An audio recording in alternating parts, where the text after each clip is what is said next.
Hello, hello. Yes, it's working. So, good morning again. Welcome to the second part of the panel on education, quality, approaches, inspirations, and good practices. My name is Marta Mamet Michalkiewicz. I work at the University of Silesia. I represent the Center for Teaching and Learning, and I'm very honored to be here and to lead a discussion with you. I would like to introduce the first speaker, who is Professor Loizos Symie. So, welcome again, Professor. Professor is a Vice-Chancellor for Academic Affairs, European University of Cyprus. He's also a Professor of Sociology of Education at the same university. He serves as Pro-Vice-Chancellor for Academic Affairs, and he's a Chairman of the Education Quality Committee. He studied at the University of Cyprus, the University of Sydney in Australia, and also the University of Cambridge, where he obtained his PhD. He headed the Department of Education at the University of Cyprus between the years 2007 and 2012, and he also served as the Dean of the Faculty Humanities, Social and Educational Sciences between the dates 214 and 218. So, Professor, are you with us? Yes? If you could take a seat. Thank you. So the second speaker is actually our Congress initiator, Professor Katarzyna Trynda. She is a Vice Rector for Education and Students in our university. She is also the head of the team for the implementation of the new concept of studies at the University of Silesia. She is the coordinator of the project University of Silesia, an accessible, universal and open university. She is the coordinator of the project that I have already said, I'm sorry, and she's the member of the steering committee of our huge international European project, Transform for Europe. Professor Trynda, I'd like you to join us, have a seat.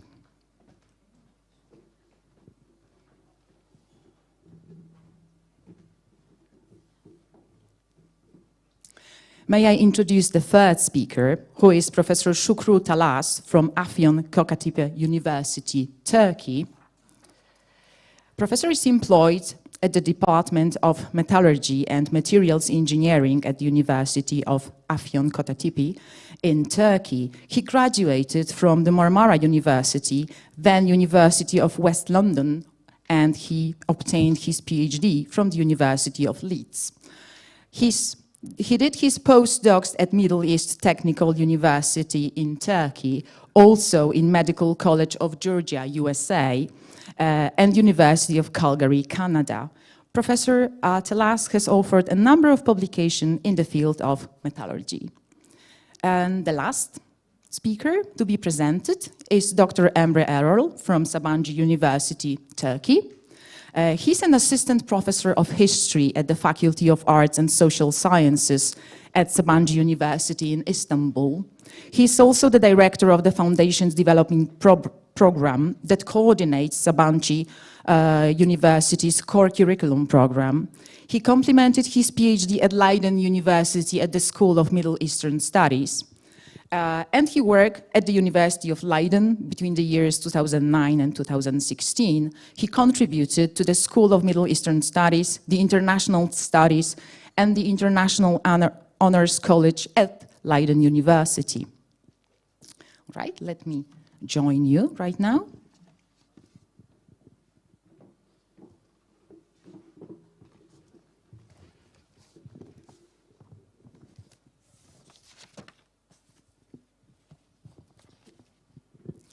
We had very interesting debates, discussions, and conversation yesterday about the quality of education.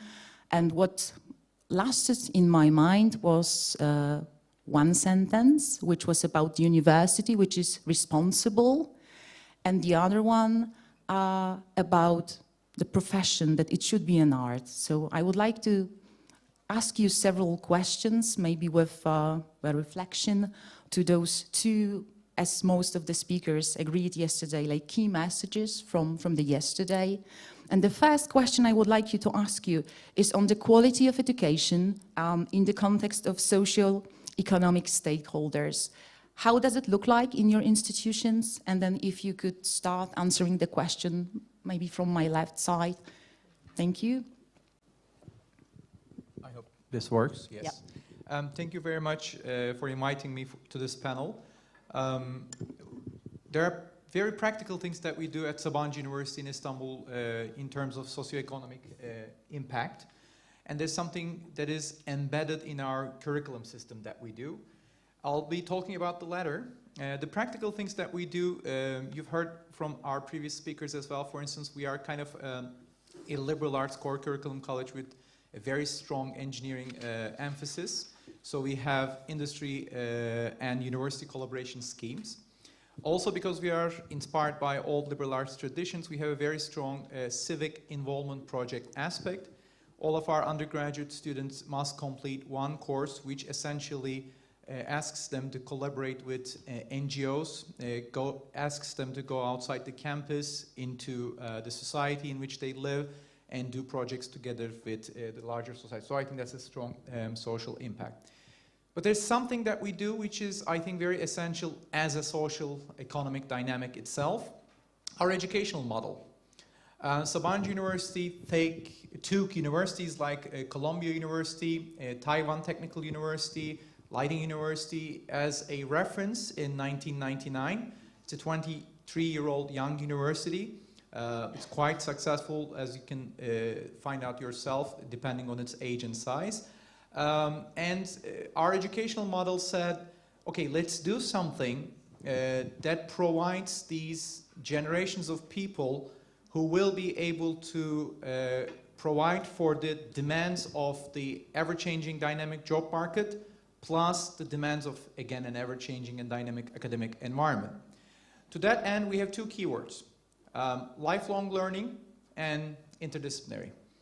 1/3, not 1/4, but 1/3 of our undergraduate education at Sabancı University, irrespective of a student's academic background, humanities, engineering, economics, 1/3 is common courses. And I myself am a director of those common courses scheme. And we think this relates to lifelong learning keyword. We have exit surveys that we conduct to our graduates on the day of graduation, a year after graduation, 3 years after graduation, 5 years after graduation, and so far 10 years after graduation, and each 10 years thereafter. In each of them, they say the common courses, 1/3 of our undergraduate education, became increasingly useful as years passed after our undergraduate education. For instance, somebody who became had a strong career in finance, wrote to us that learning about coding in freshman year turned out to be super useful for that person later on. The second keyword is interdisciplinary, and that's also something that we do in our system. We have natural sciences courses, world history courses, algorithmic thinking, coding courses, language courses for all students first. Again, be them engineers, economists, etc., etc. And after their graduation, we keep on asking them about what they feel about those things, and we follow on their placement. Do they get accepted in respectable schools? Do they find jobs quickly, etc.? Our statistics are quite well, and we get feedback from our own alumni telling us that because they have these interdisciplinary courses, whatever they ended up doing in their careers, this interdisciplinary background gave them advantages. I would like to give you two concrete real-life stories very quickly to make a point about that. For instance, one of our graduates who initially was from psychology program did a minors in economics, and when she graduated, she was able to do consumer behavior at a scientific level as a research developer in a company. And she told me that she was, different than other people in her workplace because she already knew about coding and economics, unlike many of the vocationally trained psychologists coming from conventional programs. Another example is a bioengineer, somebody who does breeding with plants. And this graduate goes to the Netherlands after finishing the undergraduate program, and there she works for a seed company Breeders are very good with biology, as you can imagine. They are very good with breeding, but they don't know much about mathematics, coding, R, Python, C++, etc.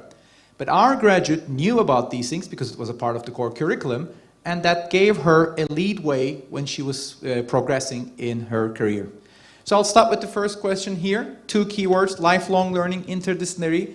To us seems like whatever we're doing has an impact, a socio-economic impact, because our graduates are, giving us very positive feedback about this unique system that we have. Thank you. Thank you so much. Can I ask for the answer for the second speaker? Thank you. It works, right? Okay. First of all, thank you very much for inviting me to this debate and Congress. I forgot to mention that when I was doing my presentation. In universities, in engineering perspective, we are obliged to follow certain rules. Like, for example, we have engineering council within higher education council. Okay, so we have to follow the rules if you want to graduate engineering students.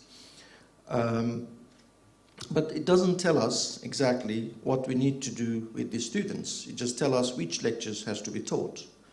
And these lectures, for example, 25% has to be social sciences, 75% vocational. These vocational sciences could be maximum 25% practical, so 50% has to be theoretical. So we have such rules. But what's left is the socio-economic or whatever you call them. Outside this box, it's up to professors and school administration or university administration. It's important, very important, because universities also responsible for personal development of students. So we have to make sure that they learn extra whenever they are in the university, apart from their vocational training. So in this context, we have partners from industry, for engineering. For every summer after second year, we send students for training to these companies. So they have to be staying in the company during summer for 40 days and get used to, familiar with the procedure, management, and the air of the industry. So this is helping them a lot. When they finish up school, everything is cleared. When they go to industry, they tell them they have an experience of work experience. So this in fact not will, it helps them to find better jobs because they have work experience. In addition, we also have, and most state universities also have now, these industrial partners. These industrial partners are advisors to our curriculum. For example, if we want to open up a program, we ask them, okay, is it okay? Do you think this is useful for industry? And according to their suggestions, we change the system, or if we don't. And students are accepted, sometimes useful, sometimes needs a little bit more adjustment along the way. But these two important experiences for students, helping them a lot. And in addition, we also have, during the semester, we also have practicals, industrial practicals. These practicals are also addition to lab courses, and it's also helping them a lot, but not as effective as industrial training. It's very important. step of their lives because they can write something on their CV. They can say that we have work experience. This is something they enjoy with. I think that's enough for me. Thank you. Thank you. I will start with two expressions, as Emre did, but different. So my keywords are continuous improvement and good practices. And that's the idea of our quality of education system, thinking about it just in general. And we implemented it in our university in a top-down and bottom-up formula. Let me just explain it and say about a few examples of it. So principles, organization, and key documents are worked out at the central level, but faculty, units, departments, department education committees, faculty directors, and their teams use them. At the university level, we also proposed solutions to involve the socio-economic environment in this education quality management system, get partners and signed agreements. The principle of using good practice guides us both with the faculty, the university, and other actors in the higher education market. We try not to regulate it too much, because we want people to work and to do things in the best way they want. So teaching councils invite representatives of the socio-economic environment to meet with students. Students carry out study visits to companies, and relationships are established. As a result, we are in dialogue with employers. We involve them in creating educational programs. Over time, the management matures to form business councils of the faculties and work with the socio-economic environment in all organized way. So there are meetings of the committees where they discuss the study programs and prospects for development. Other elements of cooperation with the social economic environment are jobs fair held at the university directly at the faculties and local, regional or national. In our university we teach future teachers, so relations with schools are essential to us, also in terms of the quality of education. Here the matter is easier. I think our university teachers are in constant contact with teachers in schools, and any imperfections are removed as quickly as possible, thanks to the fact that students participate in mid-year internship and where they collide with reality.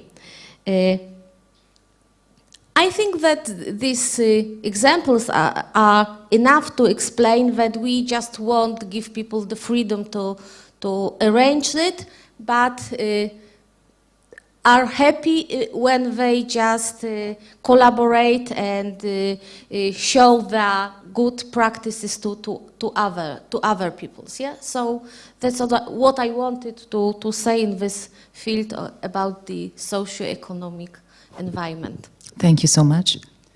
And if we can have the last speaker. Thank you for inviting me in this panel discussion. As we heard, most of our colleagues here, all our colleagues were able to provide a number of good examples of practice aiming at the cooperation of the university with the socioeconomic larger context and environment. I will briefly refer to some other ideas, some other practices that we have at our university aiming at the same purpose. So I did mention during my presentation, my address to you all earlier in the morning about the program evaluation review procedure, which incorporates a large number of bodies, including the industry, but also external experts.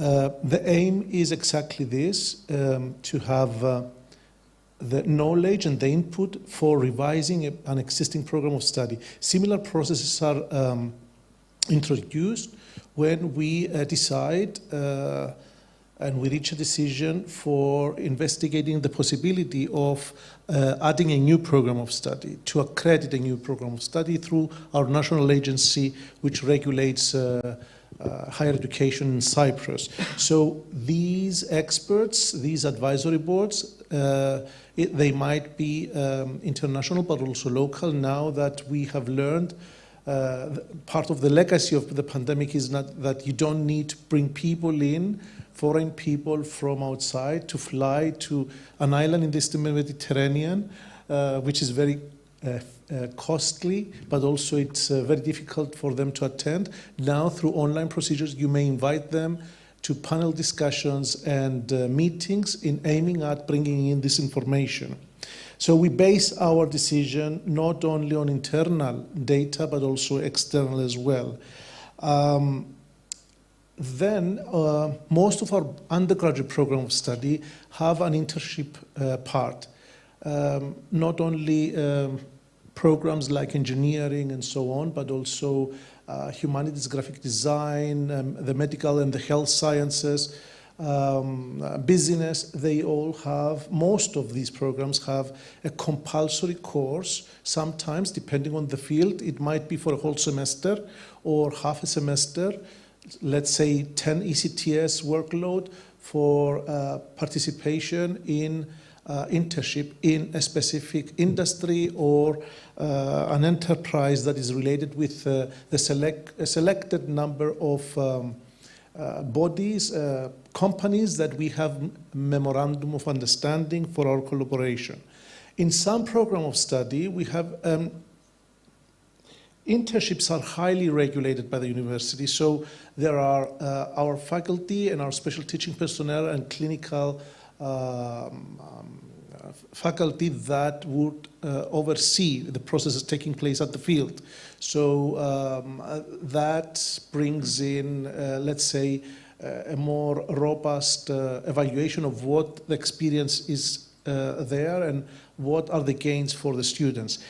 In some program of study, we have the placement. Placement is has a slightly different concept behind it, which refers mainly for the student to be exposed to the experience of the field, of the enterprise, of the industry, or the clinical place. This is it's less regulated, and it's highly related to the feedback we receive by the employer. So the employer will provide us feedback about what the student gained in the specific place. In our undergraduate, some of our undergraduate theses, and in many of our master's theses, you have the options to do a more applied undergraduate thesis, a more industry-oriented thesis, for example, in cybersecurity, artificial intelligence, but also the arts. So the students will collect data from the field, aiming at linking theory and practice, thus linking to the broader socioeconomic environment of their job. We do have this also in some of our PhDs. So, for example, in the business administration, we have a special DBA degree, Doctorate of Business Administration. It's less tuned to theoretical aspects of the research that will take place, but it's more applied, and it has to heavily invest in collecting data from a specific industry in collaboration with the owner of the industry. Therefore, we have established committees, PhD committees, that include not only academics, but supervisors, but also industry supervisors. They have a special role and a special saying in the evaluation of the PhD, taking into consideration the more applied aspects of the PhD. Last but not least, it was mentioned today, earlier by one of our colleagues, the first colleague from Turkey, lifelong learning. We are now trying to include, and I remember from the Charles University presentation, badges. The university now tried to introduce micro-credentials and brief courses that are related to the needs of our graduates, but not also only of our graduates, but also the broader community in Cyprus. The aim is upskilling and reskilling of our employed but also unemployed people in Cyprus, therefore linking the professions with more applied aspects of incorporating skills that are useful for someone to succeed in a very demanding and sometimes very competitive working environment. So that's from my behalf. Thank you. Thank you. Thank you so much. Thank you for all of your answers. I would like to move now to the second question, and then I would like to ask you about your best education practices at your institutions, and in general, what mechanisms do you have in your institutions of education mechanisms that ensure like, the best quality of education? So if we can start once again with you, Emre. Thank you. Thank you very much. One thing nice about this conference is that I realize that we're dealing with this entirely differently. We have a bit of a decentralized system. The core curriculum directorship deals with training its own teachers itself in a way, and it tries to promote teaching excellence itself. Faculties do it as well, and we have like general policies. So without naming who does what, I'm just going to talk about our strategies that try to promote teaching excellence. First of all, we have possibilities of learning from peers. There are two other representatives here today from Sabancı University. All three of us at one point or other trained graduate students, instructors or professors that are taking part in our common core courses, for instance. So learning from peers is one aspect that we have. And we have collective teaching practices where applicable. Of course, not all courses are suitable for this sort of thing, but when you're teaching interdisciplinary courses like a world history course or frontiers of natural science like NS courses, you can bring together physicists, biologists, or chemists in one course. So instead of one person teaching the whole semester, a couple of weeks are taught by multiple people. They work collectively, they learn from each other. We do that a lot. In world history, for instance, Marlos and I and many other colleagues, we collectively teach based on our areas of expertise, like which period of the history we know the best, etc. So collective teaching is good because if you can't, I know it's hard for academics to work together, but if you can do it, it's a very nice environment of learning from others' strengths and seeing your weaknesses on your own, just by in that environment. We have a very strong emphasis on active learning. Like we believe monologue is valuable, but also active learning is valuable. So we try to promote teaching excellence by trying to buy software, train our professors, even sometimes build classrooms that are physically fit for active learning, because not all distance is not a good classroom for instance, active learning. So we've been investing in that for quite a while now, so that we see is quite useful. Accessibility is also a key word for us. At Sabancı University, we have what we call open door policy.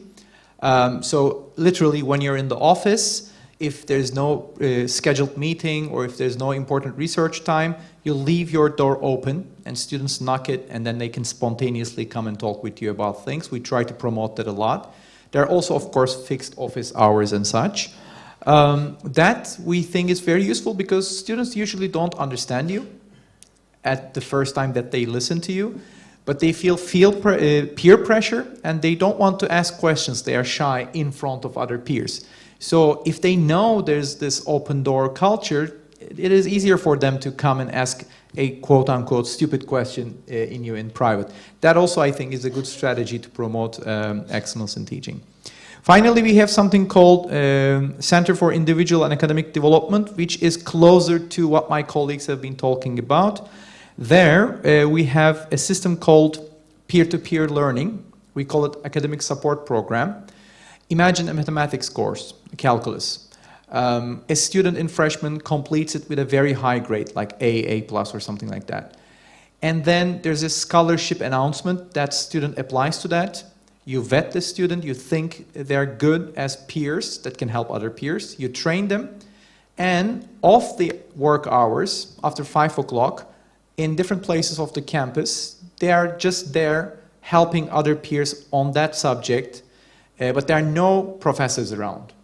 That is also something that we've been doing since the last 23 years, and that was a very nice system that helped us help our students. And finally, we have peer advisors for undergraduate students. Again, you might be a sophomore, senior student about to graduate. You have a good academic profile, you have good references. We select you with scholarship, and then there's an office with, I don't know, coffee and snacks and whatnot. And other younger students can show up and ask you about what is the best way to become a good computer scientist, an economist, or international relations student, etc. So they get tips and tricks from previous generations. That we think also is good because, again, sometimes students don't want to communicate with us on that level, or there's a big generational gap. But peer-to-peer learning or peer-to-peer advisory system, of course supervised by the faculties and departments like ourselves, that really does a good job, I think. So these are a couple of strategies that we've been adopting consistently in the past 23 years, which we think work. Thank you so much. What I appreciate a lot about your university, and you have not mentioned that, is the language assistance that you do have during your core curriculum courses, which I think it's really interesting. Yeah. I mean, that's not given in all Turkish universities, but for our university, with the exception of 2 courses which must be taught in Turkish to students from Turkey, everything else is in English. So the level of English is very strong. Students come to university, they need to pass a language exam. If they don't, they spend somewhere between 6 months to a year learning English. But once they go to freshman, we believe English is not learned in 6 months. So there's always still some sort of emphasis of language going on. And in Turkey, usually when you are an engineer, your professors immediately drop the language. We never let that happen. Everything is really 100% English, and that's very helpful for your students in the job market. Also, intellectually speaking, whether we like it or not, most of the high quality knowledge is produced in English, so that's really a very important skill. Mm-hmm. Yeah. Thank you so much. Can we have the second speaker right now? Thank you. Thank you. What we talk here is generally valid for, I think, undergraduate students or studies, but there is postgraduate or MSc and PhD part of this education practice.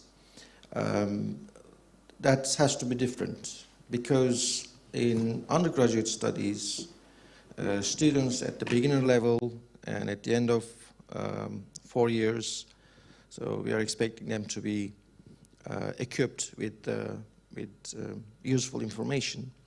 But when they choose to go to MSc level or PhD level, first MSc then PhD obviously, the requirements are different, and exams become in different form, and teaching is also has to be different. This is related to their profession. MSc and PhD students, not PhD, but mostly MSc students are not undergraduate students who have time to finish up their studies. Most of them, which is our case, most of our MSc students are working. They have a profession, they have to work, they have to feed their family. So we have to adjust our system according to their new environment. So what we do in that sense, that increase the amount of essays, or find an institution possibly industry, and go and do your lab works there. So we find one institution that's willing to do these experiments, and we ask them to go to this institution or factory and do the experiments if they have opportunity, and complete the reports and send it back to us. It seems quite loose, but the working students are not easy to deal with. So you have to be very careful, otherwise they'll just drop it. They will not continue. But if they have to achieve something, for example, if they have to be R&D personnel or member of R&D department, they are willing to do this. Another practice that we do is because of our Faculty of Technologies regulations, we have to have, as I said, summer training after second year. And the first term, 7th term, has to be spent in industry for almost 4 months. So students has to be spending their time in industry, in real industrial conditions. They have to know about management, how things work, how they are treated, how you treat them. They have to see this environment, and this is a very good way of teaching them how to learn things outside of box as well. I remember another practice which was very useful. So there was a WhatsApp line for students directed to rector, and we were expecting an equipment, and I want to see the rector, and he says, sorry, I don't have time. So I asked one of my students, can you please write to rector that we are expecting, we need this equipment, can you please help us? So the rector next day called me and said, did you do this? You know, did you ask them to contact me? So it's useful for both academics and students if you have such applications in your university. Everything is for students, obviously, but they have to have some regulations. You cannot ask them roam around freely. You have to regulate their time and their the knowledge they are receiving. But I believe there are two sides, as I said. Undergraduates are differently treated, has to be differently treated than MSc and PhD students. Thank you. My strategy is to give the floor our guests, so it will take me only 2 minutes. And again, continuous improvement and good practices. So the first one is when I think about our academics, we want to give our teachers the possibility to know how to teach. That is about the Center of Teachers Learning. Here we have Marta and Magda, who just arrange courses, meetings, and cooperation spaces, and so on to give people the possibility to work together and to improve the possibility to teach in a new model. I don't say that the old one is not good, but it's better if you know how to teach young people now and just compare it with your old methods, yes? And the second part about good practices, we have our team of people working with teaching quality in our departments. It's the university level team, and they meet as soon as so many times when it's necessary, and they just prepare some courses for example, for our directors, and they taught our directors when it was 1 month ago, and prepared to teach all teachers at the university how to work with syllabus. And 2 days ago, during our Congress, I suppose more than 70% of our academics took part in such courses. So thinking about 2,000 people, it's a fantastic start of our system to improve teachers' knowledge about how to work with syllabus. So it's the second thing I wanted to say. Thank you. We're learning a lot from each other today. So I'm going to add another 3 ideas, because my presentation earlier, my speech earlier was actually addressing this question.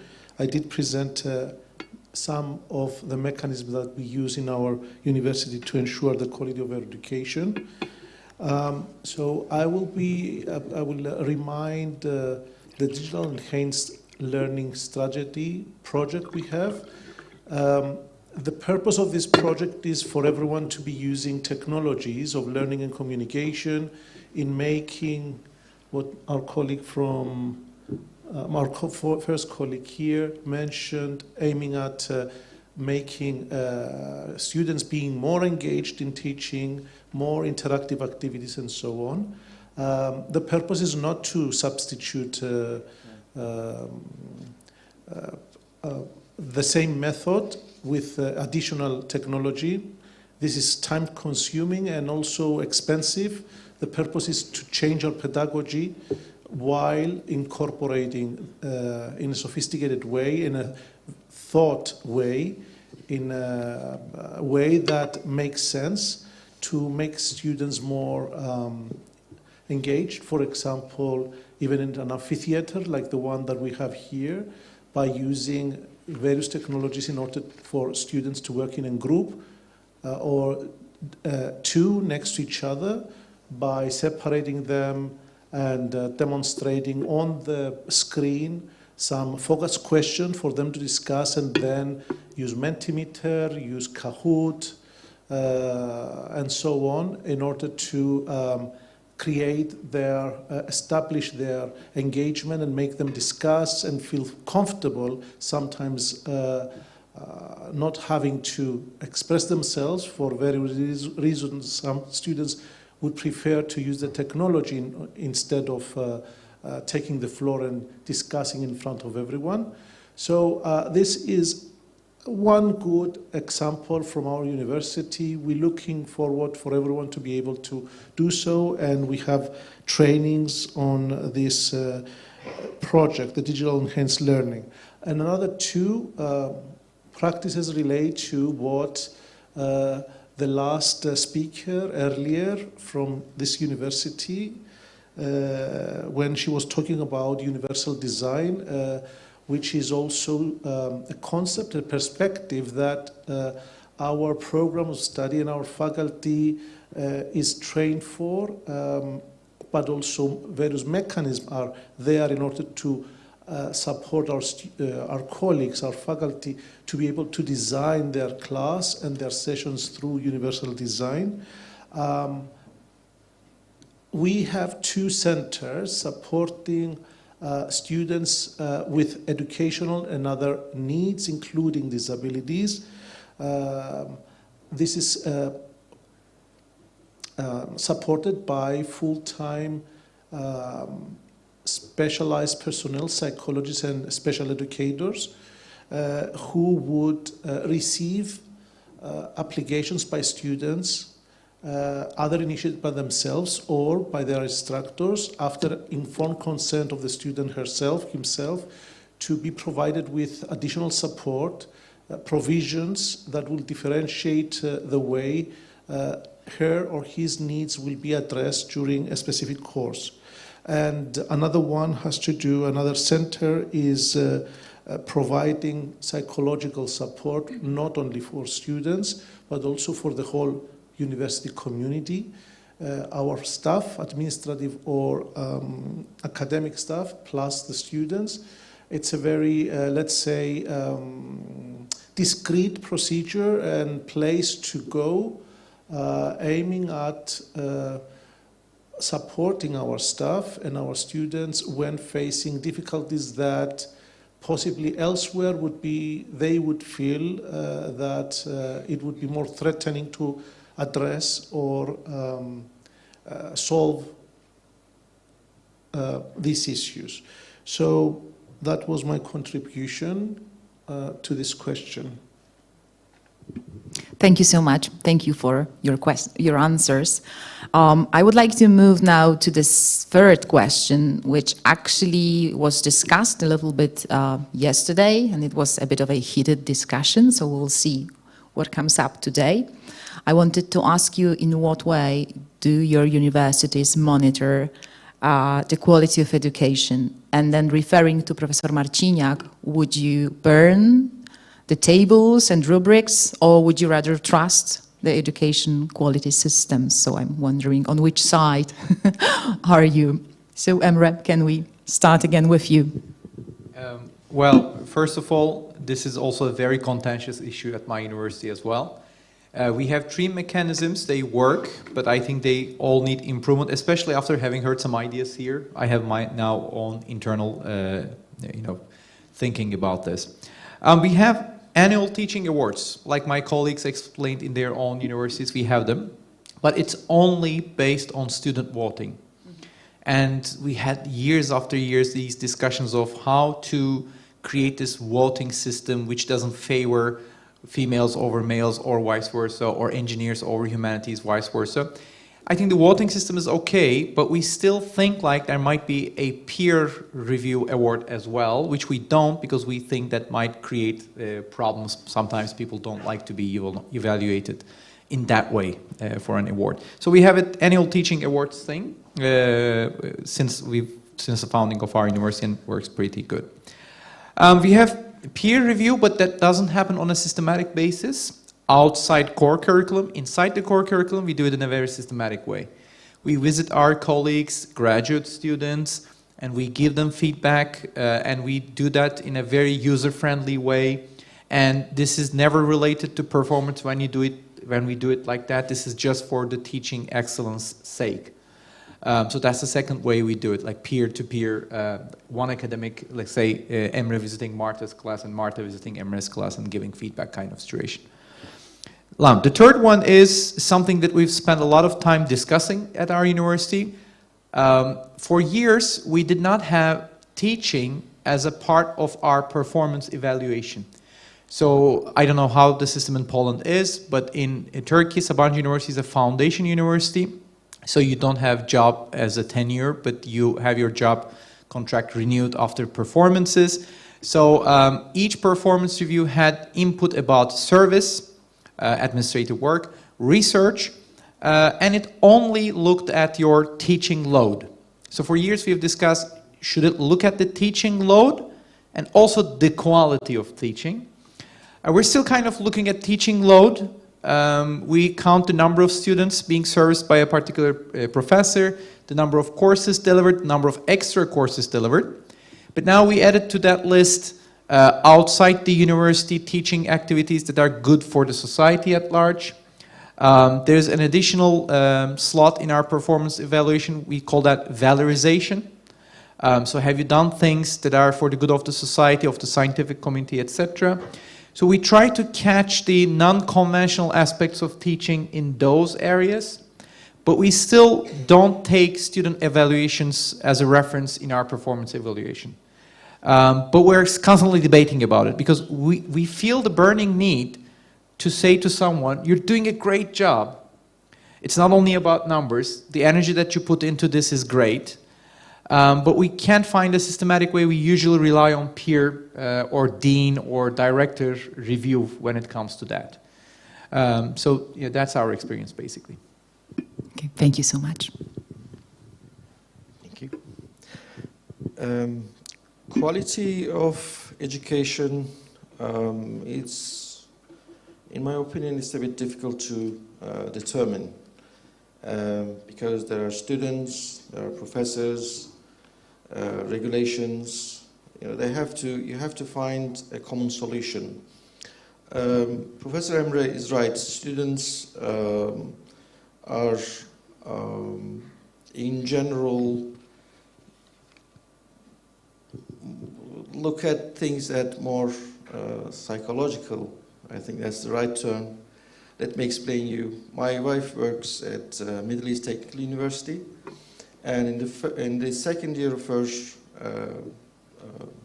employment, they had this student evaluation, and because she's foreigner, she didn't know Turkish.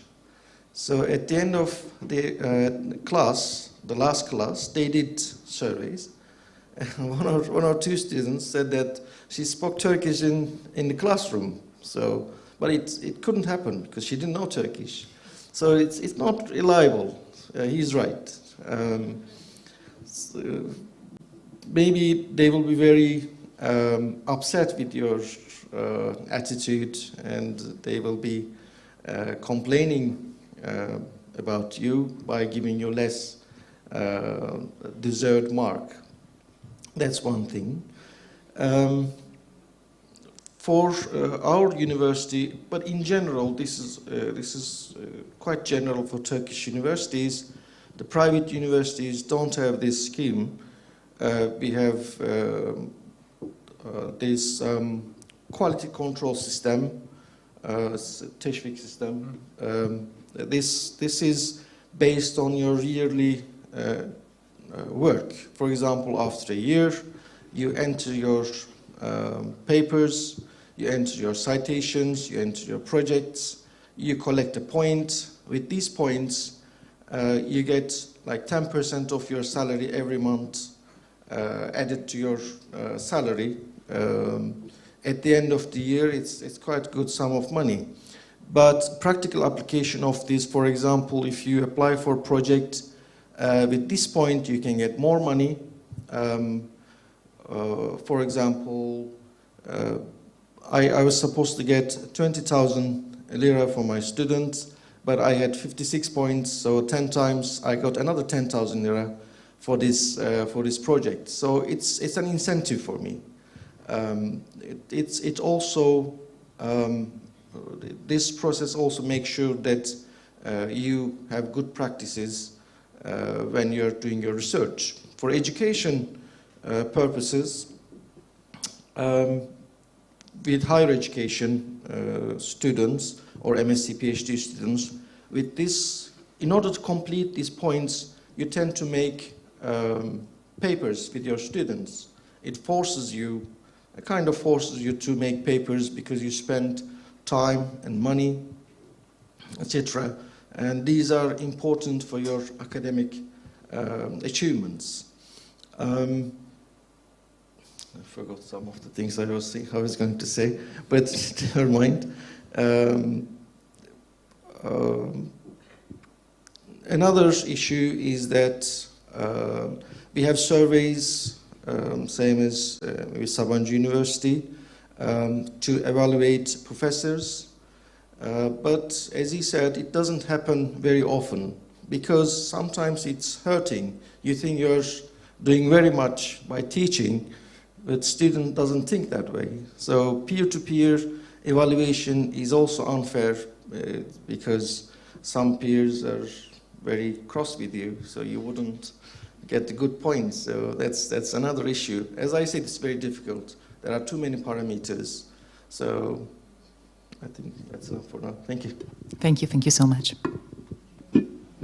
So telling about us, about our tools and continuous improvement, I would like to show what we have and what we would like to have after maybe next year.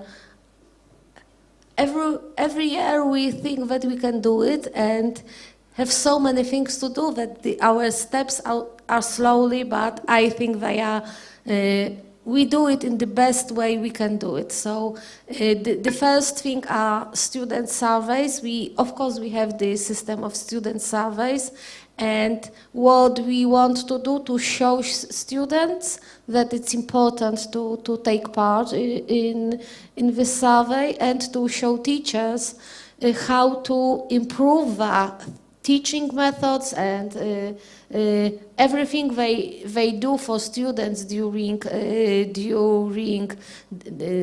the meetings to improve, to make better the lessons, laboratories, and lectures. Yeah, and we add the second part, the part where teachers can tell us how it was to work with this group during the semester, and their opinions are important for us to understand the reason, the results of student surveys. Yeah, so it's the second thing. The third thing are hospices in our university. We know it's the too old-fashioned point of view, and we try to change it to peer-to-peer observation, but it's difficult with academics, as you know, I suppose,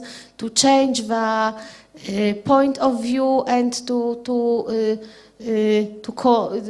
to make them interested in new things which we just try to implement.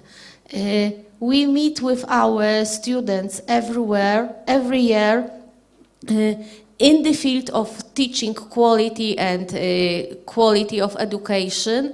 So we have lots of observations and opinions, and try to implement everything which is possible to implement, and we think it's necessary.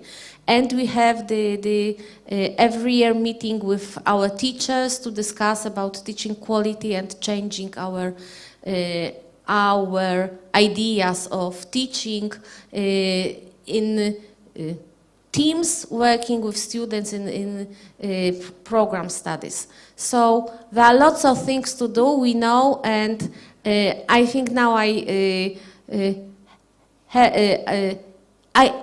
should tell more, but can't just find the most important thing to show you. So I will give the microphone to next professor, and just we'll hear about more interesting. Thank you very much.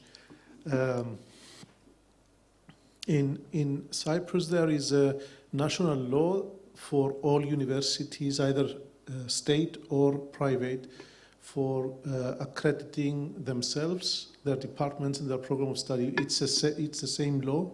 So regardless of the type of the university, we all need to adhere to the national regulator, which is has been assessed by ENCA.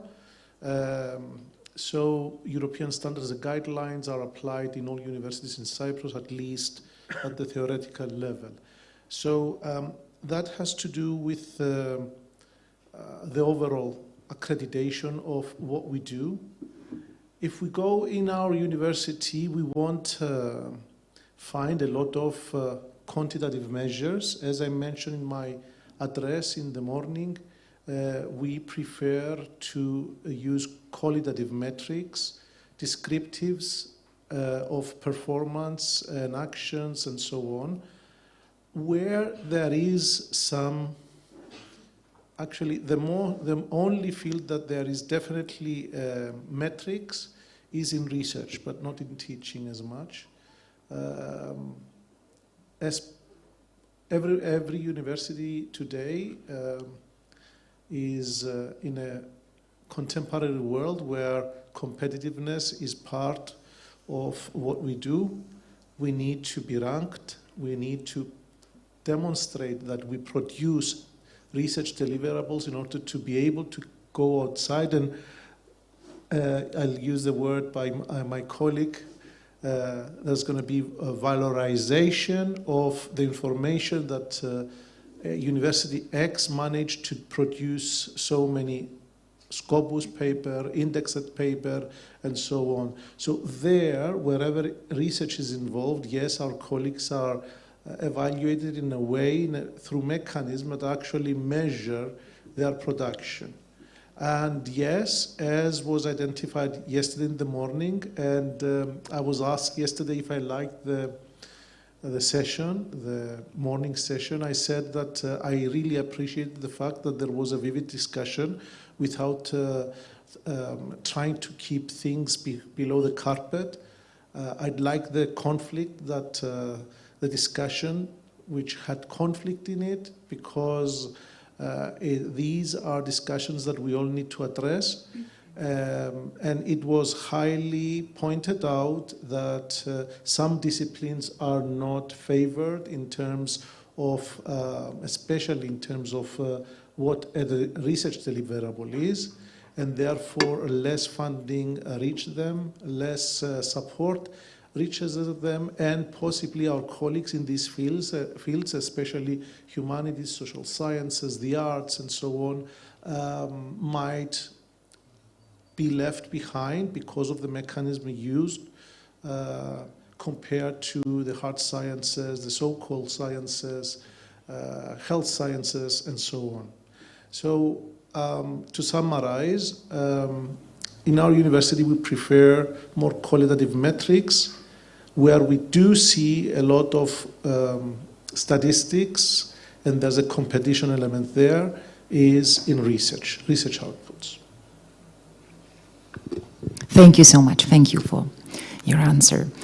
For the last 2 days, we have been discussing university, quality, education from different angles and perspectives. So what I thought of when I was drafting this debate, I thought of a final question that would concern the future, because we have not discussed the future so far. So I wanted you to very briefly summarize or just end the sentence that, to your knowledge, the future of university education will be or is. Emre? Thank you. I think that's a very interesting thing to think about, and I spent a lot of time thinking about this. So you wrote us that we have 2 minutes to talk about this, so I'll try to keep this brief. One keyword, one analogy that I like is parking lot. Right now, the conventional university has its own designs, aims, and human capital, and wants to do something with intrinsic motivation. But increasingly, if you're realizing, if you've been following up what my colleagues have been talking about from Cyprus, from Turkey, we are constantly trying to collaborate with external partners, sometimes companies from the industry.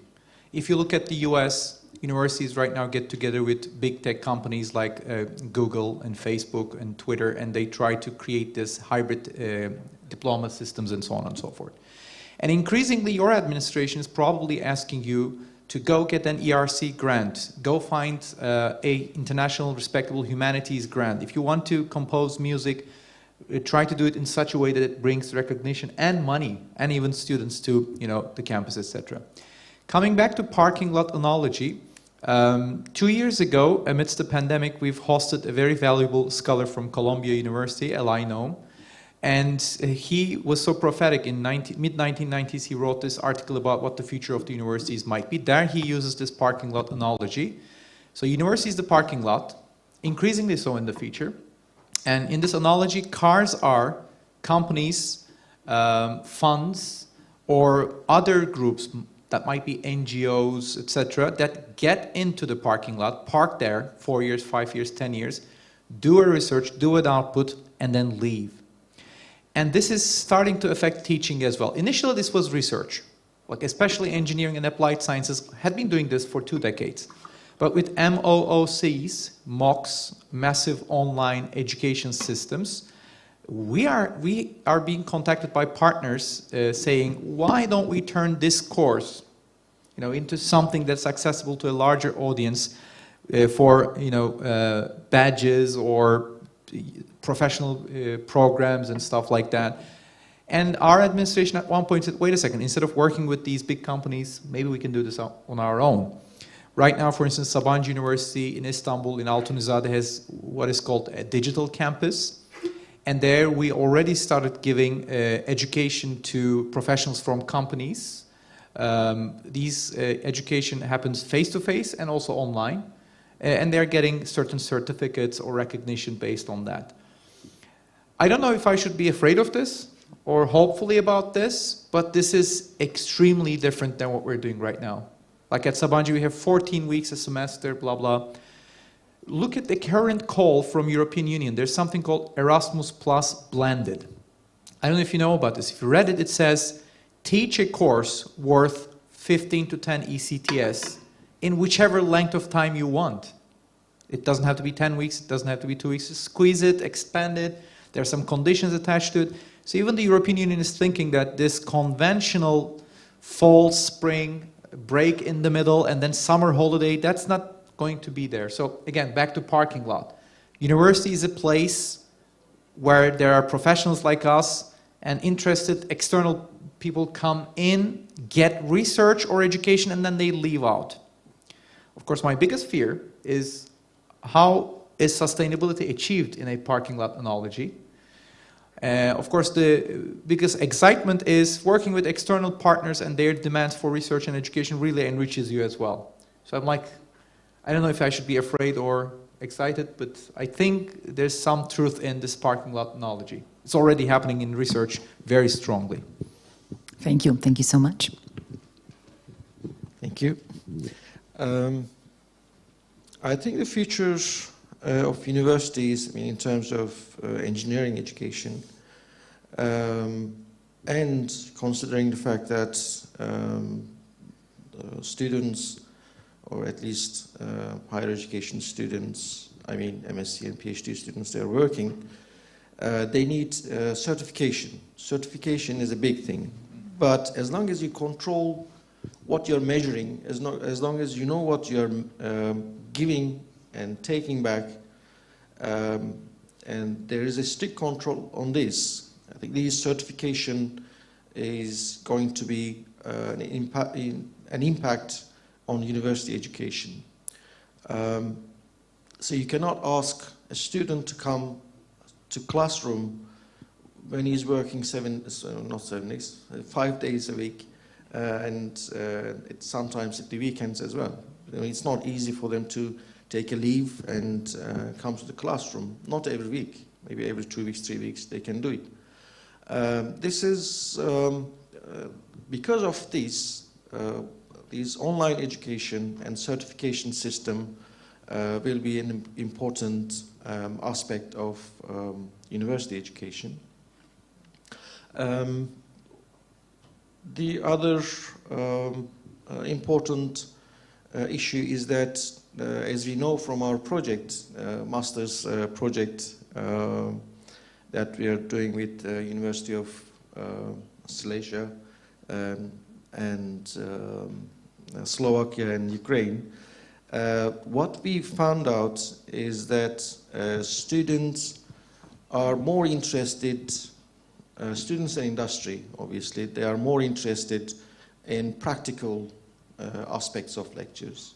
So more practical means they have to, or they are thinking that the future is in practice. When you do practice, you learn a lot.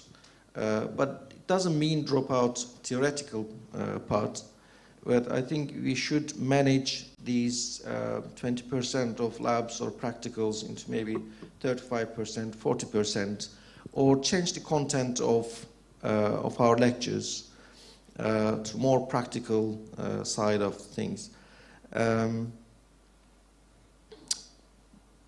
Industry-university relationships, as Emre said, it's an important part, and now it's an integral part of our education.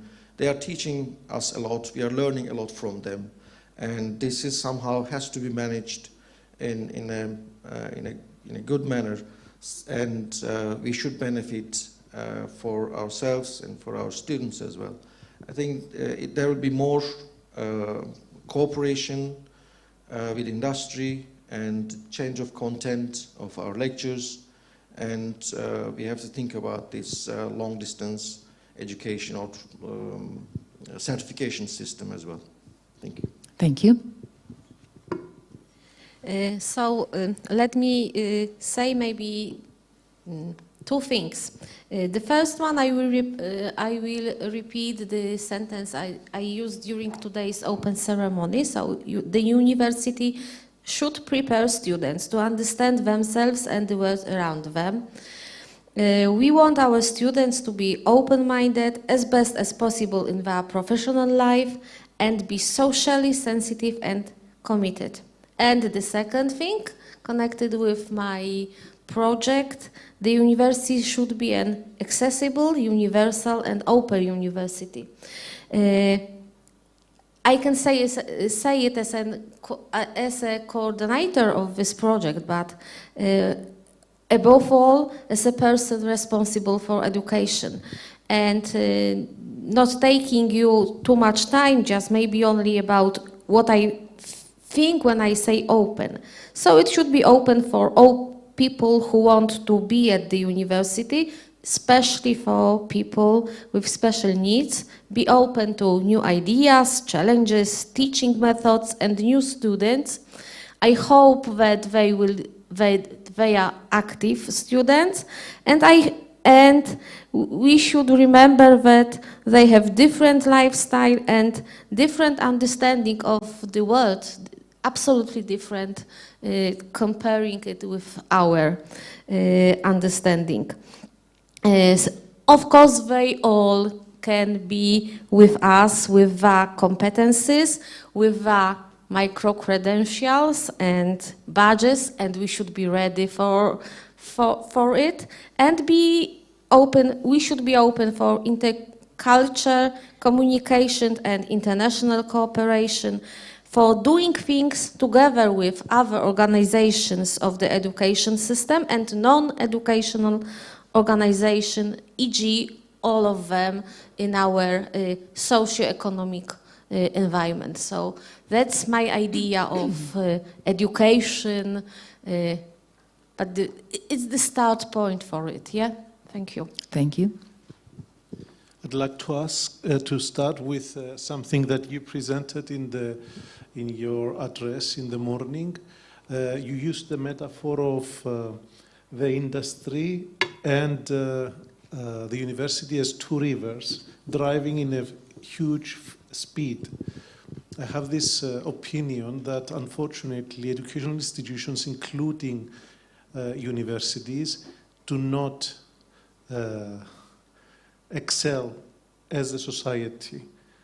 Society is much more in front, has much more progresses in huger speed, and educational institutions, including universities, sometimes,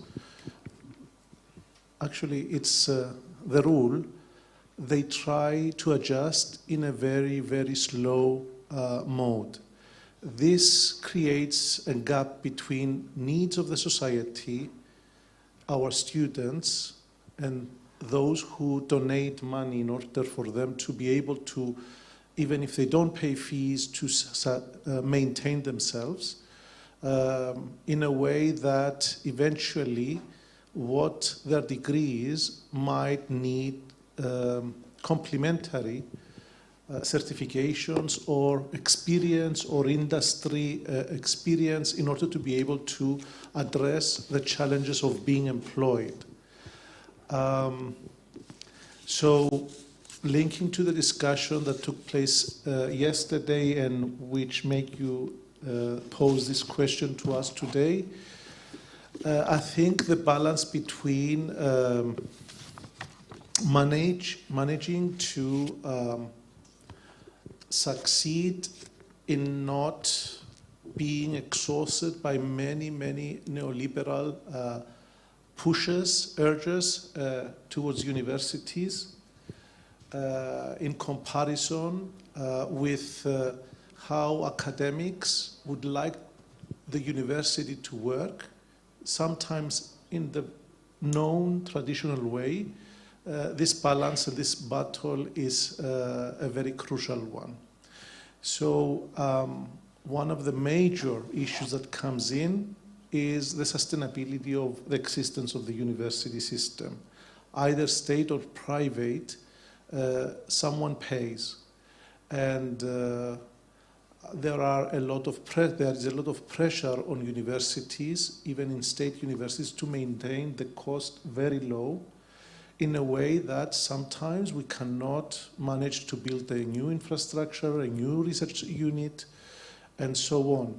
So I think that the future will see the universities to struggle in becoming not only dependent, as we discussed in the morning, as far as deciding about their own quality assurance processes, but also maintaining and finding funding that will allow them not to use, in the extent that currently are used, public state funds or private funds.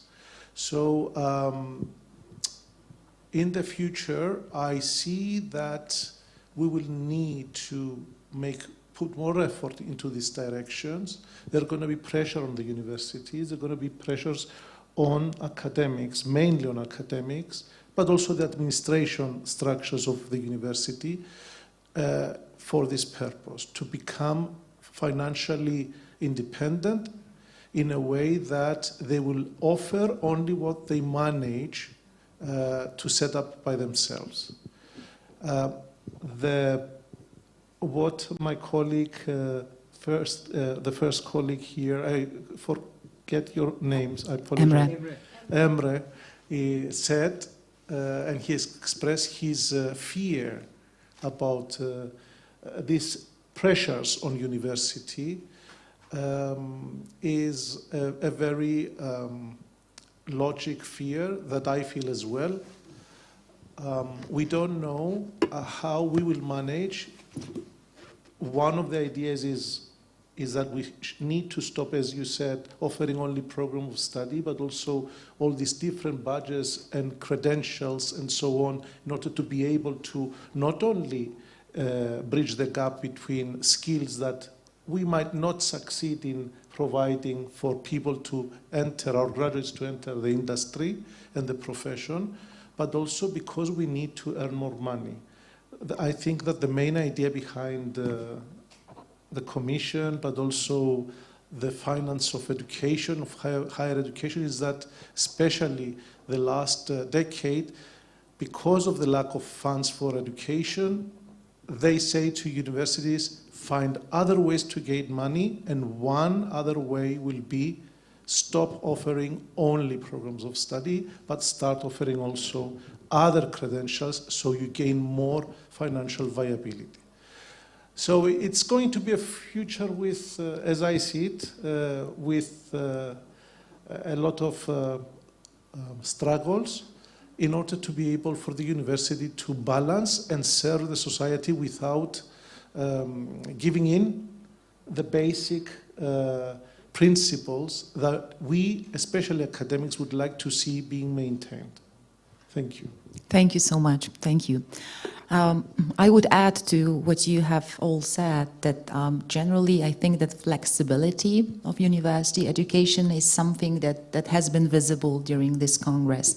And I think that flexible university in this way, that it's being able to constantly transform itself just as to satisfy the changing needs of its learners. And I'm using the term learners that we used yesterday, right? That we should not think only of university education as if directed to the students, right? So when we take into consideration the different forms of education, those badges, micro-credentials that we've mentioned, that we have different types of learners at the university.